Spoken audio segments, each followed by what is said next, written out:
My name is Clara Jensen, and I am a 19-year-old college student from Maplewood, Ohio.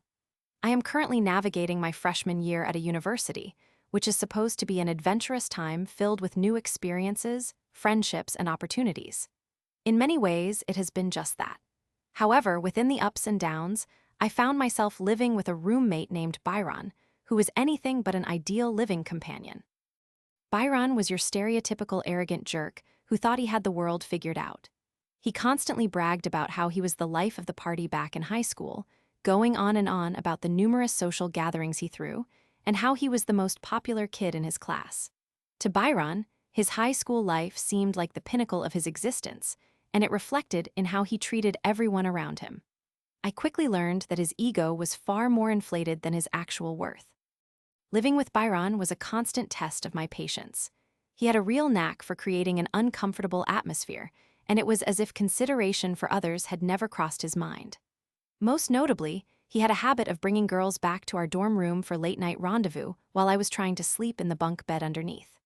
I would lie there, listening to their whispered conversation morph into laughter and, ultimately, something far more intimate. The sounds would cut through my attempts to fall asleep like a knife, leaving me wide awake and more than a little frustrated. It was not just weird, but extremely disrespectful. For me, it was like being trapped in a bad movie that I could not turn off. One night, after enduring yet another one of Byron's escapades, something changed. I was lying there in the dark, hating the situation, and thinking how ridiculous it was that he was so oblivious to my discomfort. I began to realize how sick and tired I was of tiptoeing around his immense ego. It was evident that Byron saw my irritation as a joke, a source of amusement. The more he flaunted his conquests, the angrier I became. I could feel the weight of my frustration growing heavier inside me, like a storm cloud poised to unleash a torrent of rain. That night, as I lay there seething, I decided that I could not take it anymore. I needed a way to get back at Byron, to make him understand just how inconsiderate he was, and to force him to confront the arrogance that blindsided him to how he affected others.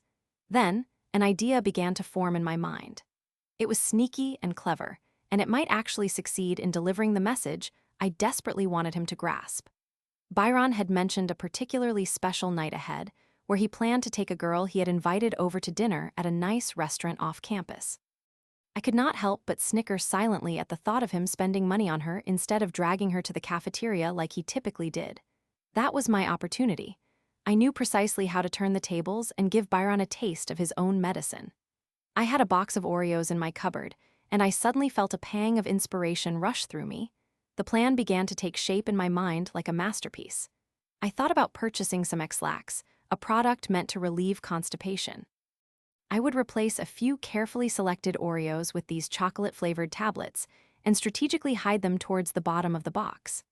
I imagined Byron practically gobbling up those unsuspecting cookies like a starved student, oblivious to the chaos that awaited him. I felt that familiar rush of anticipation building in my chest, tingling in my fingertips as I thought about how satisfying it would be to pull this off. With my heart racing, I went to the local convenience store, purchasing the X-Lax and hiding it under my clothes to avoid arousing any suspicion as I made my way back to the dorm. Once I returned, I meticulously prepared the Oreos. I opened the box and gently took out the top few cookies, saving those for later. Then I carefully inserted the X-Lax-laden cookies in the middle of the pack, making sure they looked just like the rest. The adrenaline coursed through me as I realized how diabolical this plan was, but I felt justified in my revenge against disrespect. This was more than just a prank, it was a statement. After I put everything back together, I felt almost giddy with the excitement and anticipation of what I had unleashed. Later that evening, I sat in the lounge area of our dorm room, licking my fingers as I enjoyed one of the good Oreos while Byron walked by. I knew he would be hungry, waiting for his date. Sure enough, I caught his eye and a smirk crept across my face as I offered, "Hey Byron, do you want some Oreos? I'm feeling kind of full." His eyes lit up as if I had just offered him $1 million bill, and without hesitation, he accepted my generous offer. Byron shouted with enthusiasm, "Absolutely, I am starving. I won't eat until later, so this will totally help." I watched him open the box and dig into the Oreos like there was no tomorrow. He started munching them down, and I had to fight back the laughter that bubbled up inside me. The more he ate, the more I was reminded of all those nights I lay awake, miserable and tormented by his lack of respect for my personal space. I could hardly contain myself as I imagined how this evening would unfold. A few hours later, Byron returned from his date, and to my utter delight, he was flustered and a bit frantic. I could hardly keep a straight face as he rambled. "Clara, you won't believe how embarrassing this was. I had to keep running to the restroom. I don't know what I ate, but it really upset my stomach. It was so awkward. I was terrified I was going to blow up right in front of her." I had to muster all my energy to prevent myself from bursting out with laughter. Instead, I just nodded, pretending to listen as Byron detailed his misadventures. Inside, I felt victorious. My plan had worked perfectly, delivering the reality check he needed, and at the same time, I had the satisfaction of watching him squirm. I shared a knowing glance with my one friend who was in on the plan, and we both celebrated the moment with cheap college beer, clinking our cans in a toast to a mission accomplished. In the following days, things took an unexpected turn. The buzz of Byron's embarrassing outing spread through the dorms like wildfire, and he became the subject of countless jokes and stories. No longer was he the untouchable, arrogant king of the castle. Instead, he was a cautionary tale, a reminder of the consequences of being a jerk. I must admit, it was immensely satisfying to see him brought down a peg, and while I managed to get my revenge, it also prompted a curious change in our living situation. Byron made several attempts to regain his popularity, but he began to retreat from the spotlight as I reveled in the shift of power dynamics between us. One day, I noticed him standing alone in a corner, watching as his plans to charm new girls fell flat. It seemed that my simple act had disrupted the carefully constructed tower he created around himself, and he now struggled to find his footing in a changing social landscape. As time went on, I realized an essential point. While I had successfully humbled Byron, I had also discovered something meaningful about myself. I realized that standing up for oneself does not always require loud rebellion or confrontational actions.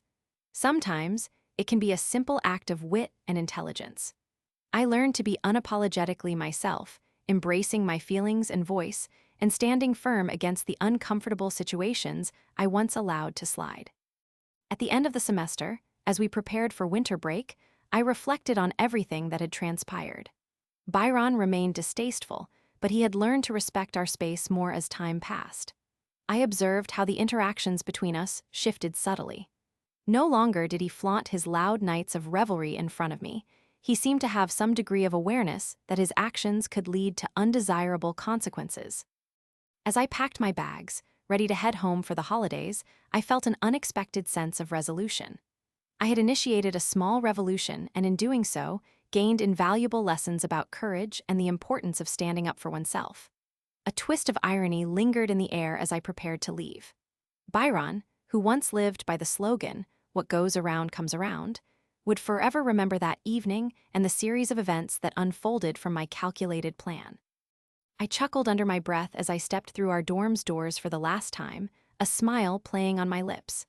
I might have started the semester as a timid roommate, but I was leaving as someone who understood the power of their actions, and that, in itself, was the sweetest revenge of all.